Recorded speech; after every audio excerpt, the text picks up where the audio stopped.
Lucy! Lucy conta a história das ciências.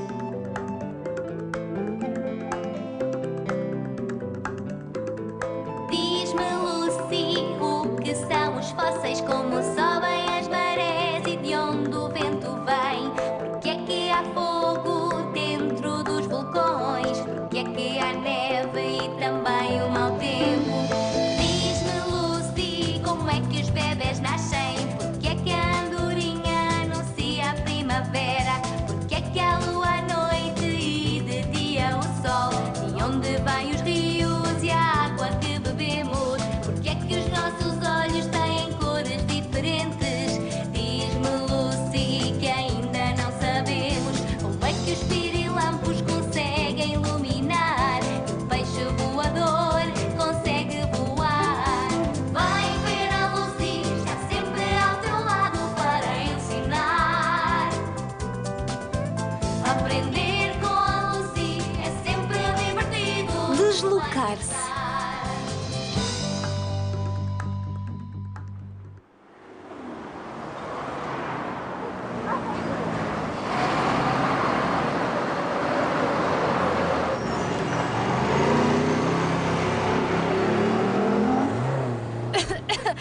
Ai, estes gases dos carros.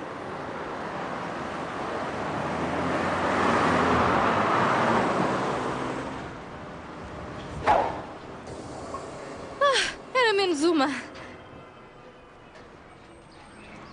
Aqui devo ter mais descanso.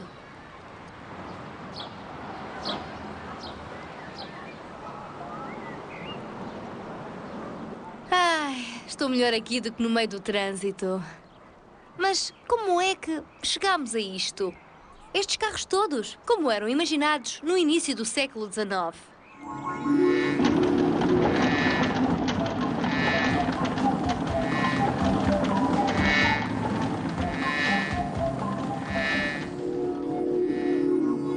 Aqueles inventores. Mas que grande imaginação! Olha, afinal, aqui também há trânsito.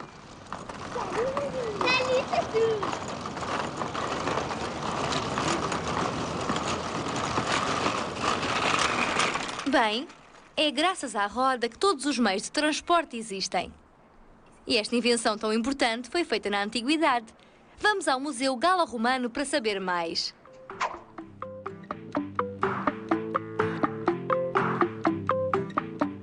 Senhor Sabeguerras, quando é que apareceu a primeira roda? A roda é uma descoberta antiga, mais ou menos de 3500 a.C. e foi inventada pelos sumérios na Mesopotâmia.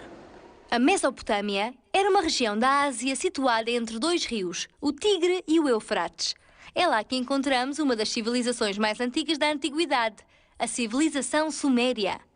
Foram eles que inventaram a roda e também a escrita. Esta região tinha uma terra muito fértil, o que facilitou a evolução da civilização para tecnologias mais avançadas. De onde é que lhes veio a ideia? No início, provavelmente o homem percebeu que quando tinha de transportar coisas muito pesadas, em vez de as arrastar pela terra, era mais fácil fazê-las rolar em cima de troncos de árvore. As primeiras rodas devem ter sido simples rodelas cortadas a um tronco de árvore e, de seguida, essas rodas primitivas são unidas duas a duas a um fundo, uma caixa, que é assim que nasce o primeiro carro. A seguir, fazem-se rodas formadas por diversos pedaços de madeira ligados entre si e, por volta de 1500 a.C., inventa-se a roda de raios. Uma roda muito forte que dá para transportar mais peso.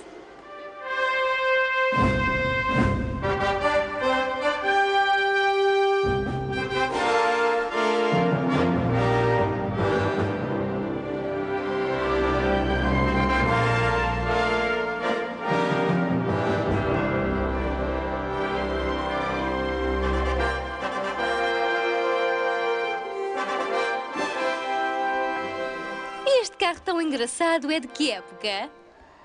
No fim da Idade do Bronze, por volta de 800 a.C., foi encontrado em Santo André, no concelho de Isère. É de facto um carro pequeno, com uma roda muito bonita que foi fundida uma única vez em bronze. Mas para as rodas é preciso haver estradas.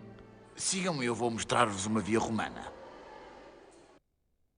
Isto, como podemos ver, é uma via romana. É feita de grandes lajes de granito. Estas têm mais ou menos 2000 anos. Foi construído no primeiro século depois de Cristo. Mas já havia estradas antes da época romana. Desde que o homem começou a deslocar-se, cria veredas, depois caminhos e de seguida estradas. Mas a construção das estradas está ligada à criação dos carros. E julgamos que essa evolução tenha sido feita no primeiro milénio antes de Cristo. E como foram colocadas estas pedras? Vê-se que a estrada não é em asfalto como as de hoje, mas que tem enormes lajes de granito, muito espessas e pesadas, que formam um mosaico perfeito, encaixando na terra. Se escavarmos por baixo das lajes, veríamos que estão assentes sobre vários aterros muito bem construídos, sobre os quais passavam as carroças.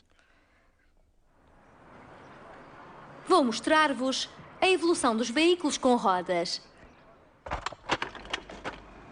A carroça deu origem a muitos veículos.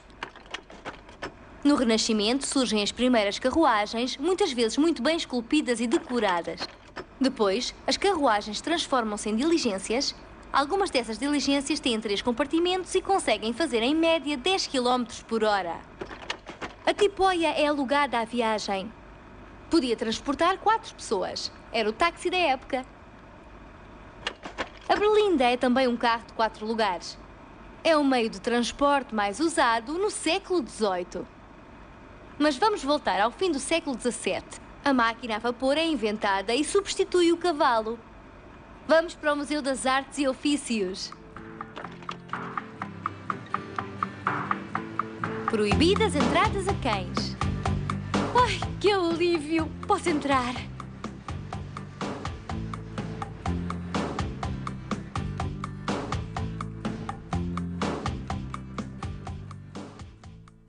Senhor Matias, quando é que apareceu a primeira máquina a vapor? As primeiras máquinas a vapor, mais ou menos modernas, aparecem na época de Denis Papin, no final do século XVII. Lembramos-nos sobretudo da válvula de segurança que encontramos hoje nas nossas queridas panelas de pressão em casa. Quando a água ferve, transforma-se num gás a que se chama vapor. Denis Papin é o primeiro a notar que o vapor, quando é muito comprimido numa panela, liberta uma força suficiente para fazer funcionar o mecanismo. É graças a Papin que o vapor se torna uma nova energia. Com a sua panela, aperfeiçoou o primeiro dispositivo que isola o vapor num espaço fechado, graças a uma válvula de segurança. A primeira máquina a vapor aparece na década de 1780, na Escócia.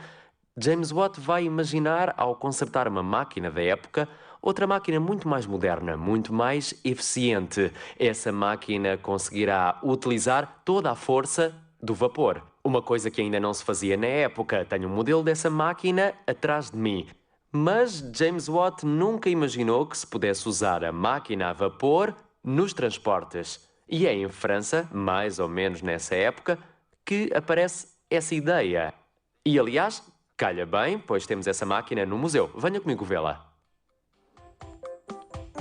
Meu Deus, que máquina! Mas é a panela da avó do Denis Papin. É certamente dali que sai o vapor que faz avançar o veículo. Este banco não é muito confortável. Vou sentar-me noutro lugar. O Fardier de Cugnot é o primeiro automóvel da história. E tal como o automóvel atual, tem um volante e um motor à frente. Portanto, é realmente bastante moderno. A ideia do automóvel surge 20 anos antes da Revolução Francesa para se substituir os animais por um motor. E quem diz motor na época diz máquina a vapor. Mas a máquina a vapor corresponderia hoje à tecnologia mais avançada. Nicolas Cugnot, o engenheiro militar que vai imaginar este veículo para o transporte dos canhões, vai experimentá-lo durante quase um ano, a uma velocidade muito baixa, de 4 km por hora, mais ou menos. Conta-se que esse veículo terá ido contra um muro do Arsenal de Paris, mas isso é apenas uma lenda. Seja como for, sabemos que funcionou durante umas centenas de metros. Ele pensou no volante, mas não nos travões. Que distraído! Infelizmente, essa ideia do automóvel é posta de lado com o fracasso do Fardier de Nicolas Cugnot, mas as máquinas de vapor voltam a ser usadas uns anos depois em barcos e por Geoffroy d'Abin, que em 1783 consegue a proeza de subir o Saône, perto de Lyon, graças a um dos primeiros barcos a vapor da história. Mas dos barcos vamos falar melhor noutro episódio. Agora vamos ao Museu do Caminho de Ferro em Mulhouse. Mas eu não estou a ver o Sr. Combe, o conservador do museu. Será que me espera dentro desta locomotiva? Não está cá ninguém. Ah, já o vi. Está no outro cais. Sr. Combe, quando é que se começa a usar o vapor no caminho de ferro?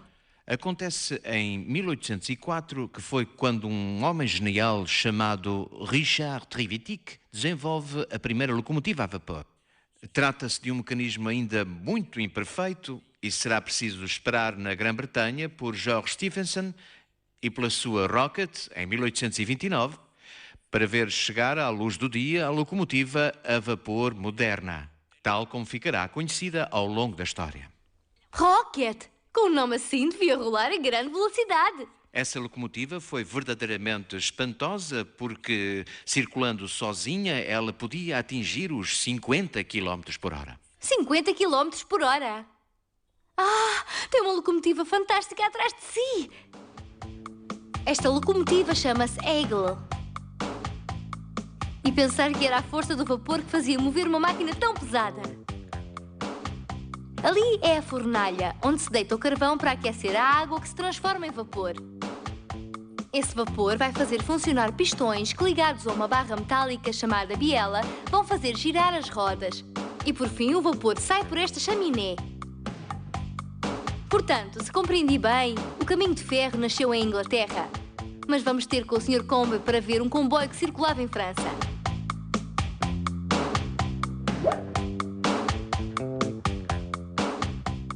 Parece o Velho Oeste. Onde estão os cowboys e os índios? Pois, mas não. Não estamos numa diligência, mas numa carruagem de caminho de ferro de primeira classe da década de 1850. Trata-se de um veículo da Companhia do Norte, extremamente luxuoso, estufado e equipado com aquecimento para não ser frio nos pés no inverno. Naquela época, os veículos de caminho de ferro para passageiros são inspirados nas diligências e os primeiros construtores de comboios para o transporte de passageiros são antigos construtores de diligências convertidos definitivamente em construtores de comboios para o caminho de ferro. É preciso não acreditar que os comboios não andavam devagar, pelo contrário, um comboio como este, quando puxado na rede do norte pela locomotiva Crampton, de origem inglesa, podia chegar aos 120 km por hora, o que na altura era uma velocidade excessiva.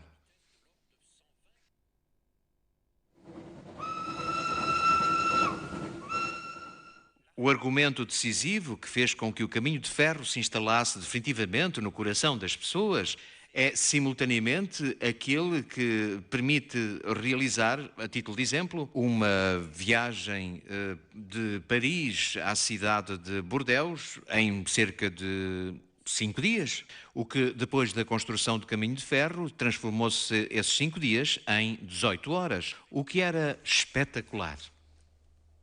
Isto não é uma corrida, só vos quero mostrar como evoluíram os meios de transporte em rapidez.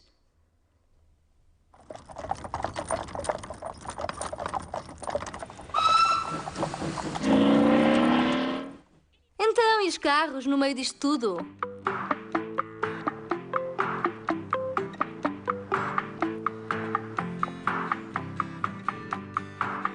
Sr. Orsini, depois do Fardier de Cugnot, como fica o automóvel?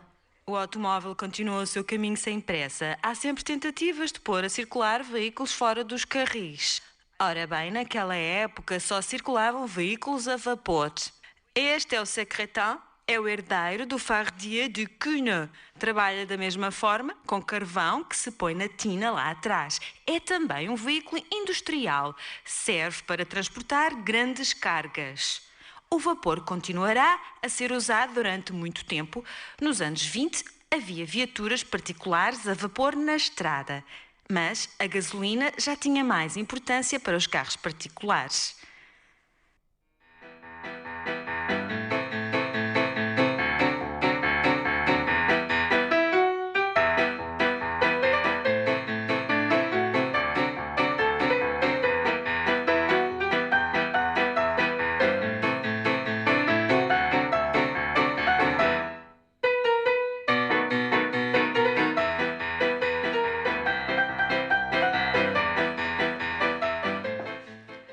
Este que estamos a ver agora é o Rocher Schneider de 1898, com motor de explosão a gasolina.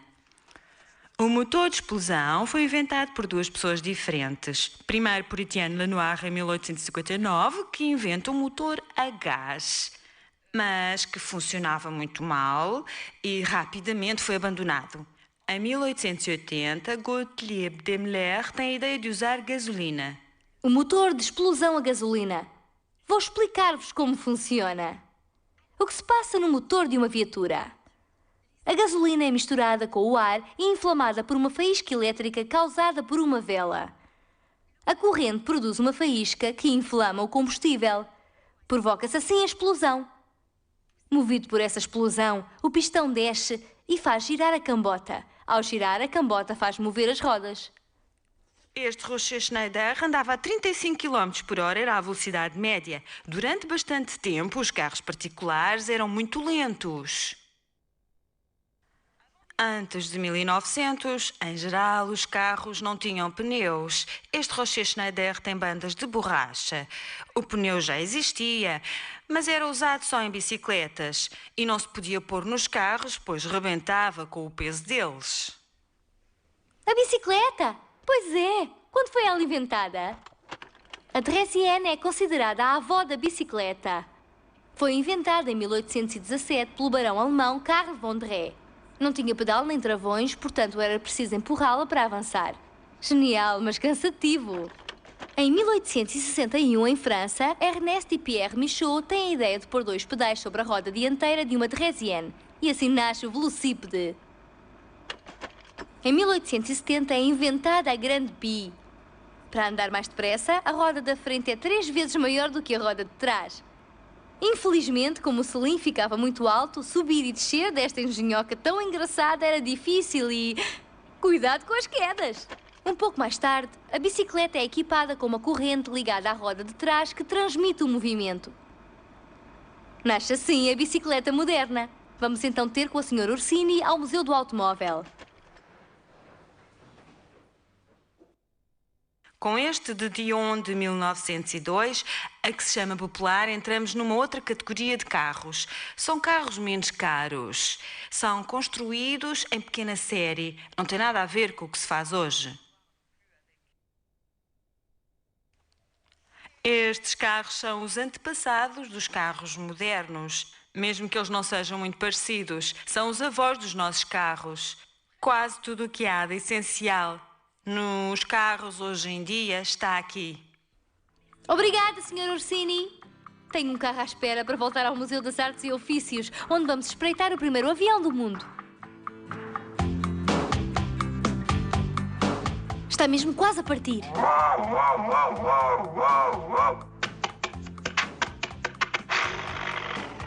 Creio que há um pequeno problema. Nada como um bom par de asas para ir mais depressa. Desculpa, entrei por aqui, é muito mais rápido. Não há problema, estava à tua espera. Bem-vinda. Então, este é o primeiro avião que levantou voo? Sim, temos o primeiro avião da história, o avião de Clément Ader, um engenheiro de Toulouse, a quem devem também o nome do avião, que vem do latim avis, que significa ave, o que é um nome legítimo. Clément Ader vai imitar o morcego. O modelo, aliás, é bastante antigo. O grande pintor e engenheiro Leonardo da Vinci, durante o Renascimento, utilizará este modelo de máquinas voadoras. Clément Ader vai ainda mais longe. A grande novidade no seu avião era o motor. Foi um dos raros homens a pôr a voar uma máquina a vapor. Teve bastantes problemas a resolver, sobretudo o do peso, com uma estrutura tão leve de madeira e seda, essencialmente. Ele vai Ele vai melhorar as hélices e mudar o tipo de avião. Fabrica um primeiro avião com uma hélice e um motor, passa depois ao avião de 2 hélices e 2 motores para ter um aparelho muito mais estável.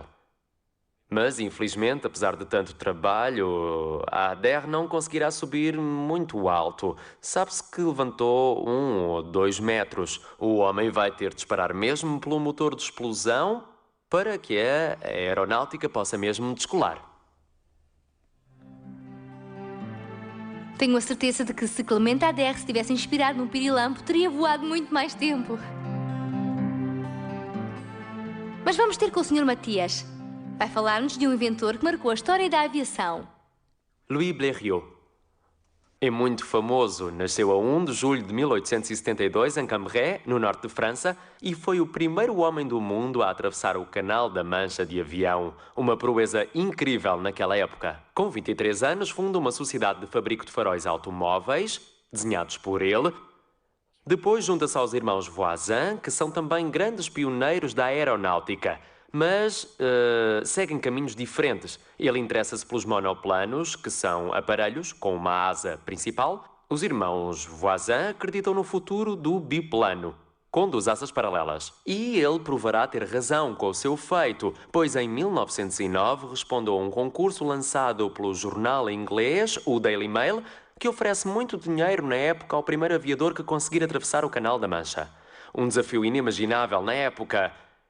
E Blériot aceita e com um aparelho feito por ele, o famoso Blériot 11, lança-se à aventura no dia 25 de julho de 1909 e consegue atravessar o Canal da Mancha em apenas 37 minutos. É um feito que podemos comparar ao de Neil Armstrong ao andar na superfície da Lua umas décadas depois. É o equivalente a ir à Lua naquela época. Blériot é visto como um herói e começa a dedicar-se à produção de aviões. Uns anos depois da vitória no Canal da Mancha, fabrica 1 milhar de aviões que vende um pouco por toda a parte e ficou rico graças à aeronáutica. Marcou profundamente a história da aviação ao conseguir a proeza extraordinária de atravessar o Canal da Mancha num avião com um motor equivalente hoje ao motor de uma mobilete. Obrigada, Sr. Matias, por tantas informações.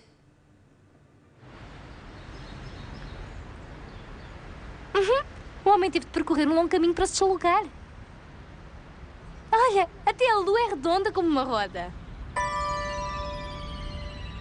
Hoje os homens não se contentam só com a Terra. Deixam-na de foguetão, exploram novos planetas. Em breve poderemos tirar um bilhete de ida e volta para viajar no espaço. Mas uma coisa é certa. O futuro está na economia de energia e na preservação do ambiente. Para bem do nosso planeta, os novos meios de transporte deverão ter isso em conta.